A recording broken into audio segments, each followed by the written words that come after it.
We got some beef. We got some beef from college football. I like to see it. I love it. Nick Saban, I think last few days, he was at an event with some business leaders in Birmingham and was going in, taking shots at everybody. This is a quote from Saban at said event. We were second in recruiting last year. A&M was first, talking about Texas A&M. A&M bought every player on their team, made a deal for name, image, and likeness. We didn't buy one player. Good job. Look at Saban doing shit by the book. Look at him, man, just building up by the bootstraps. What I tell you. Alabama athletics budget, $180 million. Nick Saban salary, $9 million. Jackson State athletic budget, $8 million. Imaginary JSU player NIL salary, $1 million. Deion Sanders JSU salary, $300K. This is a tweet from DNJ Trenton. Nick Saban is unwell because he also came at Coach Prime. Mm-hmm. Let you get this one, bro. Best believe I will address that lie Coach Saban told tomorrow.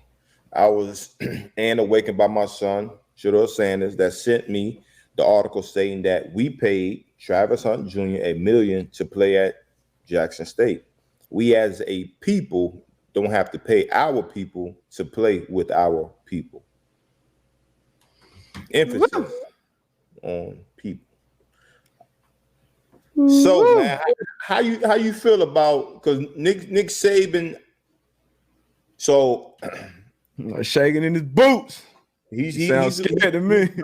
He's nervous, and obviously, like you said, he was down there in Birmingham with some big time business people. So I think what he was doing also tell them what they was really doing, AB. We keep it real here. Keep it a buck.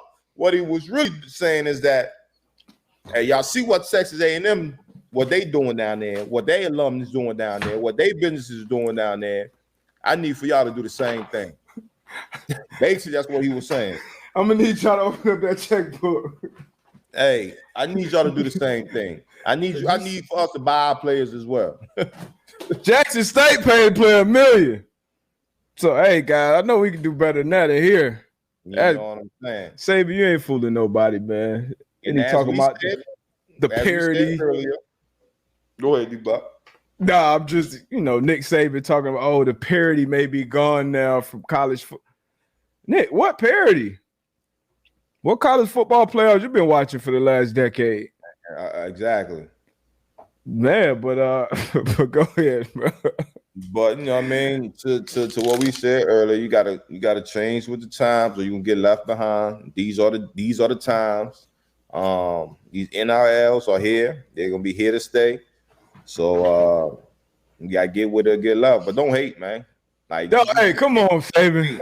That's one thing you can't do. You can't hate. And obviously, Prime, he done went down there and he's doing a lot with a lot less than what Saban has, what Texas ain't, what any Power 5 has. You know what I mean? So strap up your boots, man. Get your hands dirty, man. Go do the work, baby. Man, that's crazy. And as Nakiba said here, always consider the audience.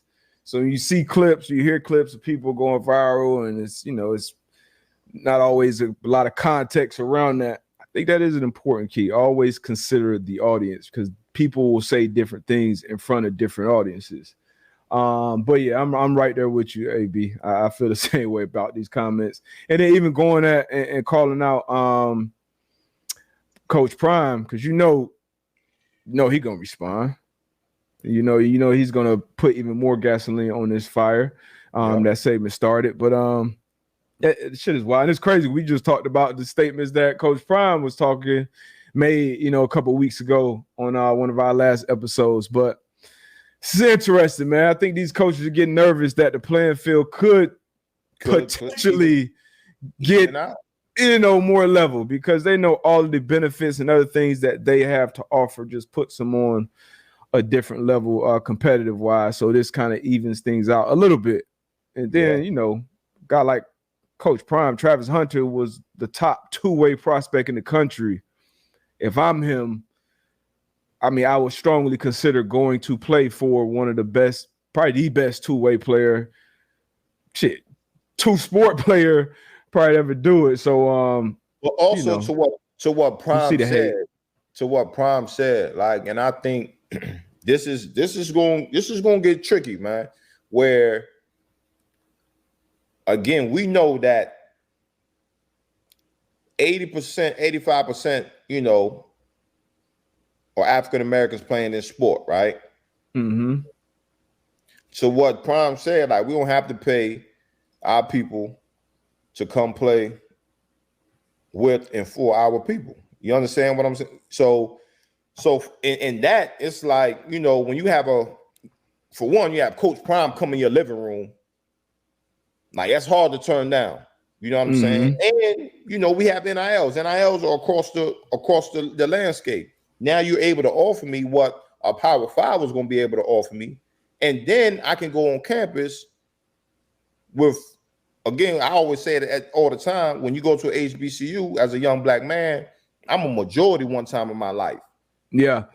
Like, that's serious. You know what I mean? So again, Prime has an upper hand one time, we're going against, these Power 5s, typically especially 5 years ago, HBCU against a Power 5, you had no upper hands. No chance, yeah. No chance. But now you have a chance, and he's working with that chance. And shit, this is how we do it.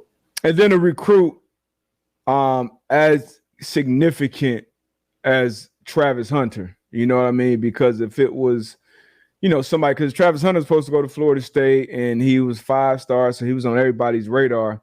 Yeah. And for him to, and when this happened, everybody was talking about it. Everybody that covered the sport, even if you covered college sports or not, this was something you were talking about. Like, hold on, this could be like, this could be a shifting. You had even the 5-star Star Maker that went to Howard. Yeah. Ended up getting hurt, not playing much, but that was like, oh, okay, hold on, we got to pay attention to this a little bit more. Yeah. And so now, yeah, they're shaking their boots a little bit. Now, I would push back a little bit on, I'll leave that alone. Let me put some more thought into that. Now, I gotta put some more thought into it first. And then, because it's always layers thing, you know what I mean? Smart man. I got to put a little more thought, but, I got no problem speaking my mind, but I just want to make sure that, I'm correct in what I say. But it's going to be interesting. Like you said, it's going to be interesting. It will. But I love to see it, man. I love to see more of, because that experience going to a PWI, a predominantly white institution, even though you may, dominate the sports, and you look at the athletics department and it's a lot of black players. When you go and sit in these classrooms, you do anything else on campus, after those first 2 years of class that everybody take together, once you kind of branch off and get to your majors and stuff, it can be much more lonely type of place and environment for you, especially probably far away from home. And then having that experience at a HBCU like you had, I'm sure is completely different than that. So that's definitely an advantage. Mm-hmm. But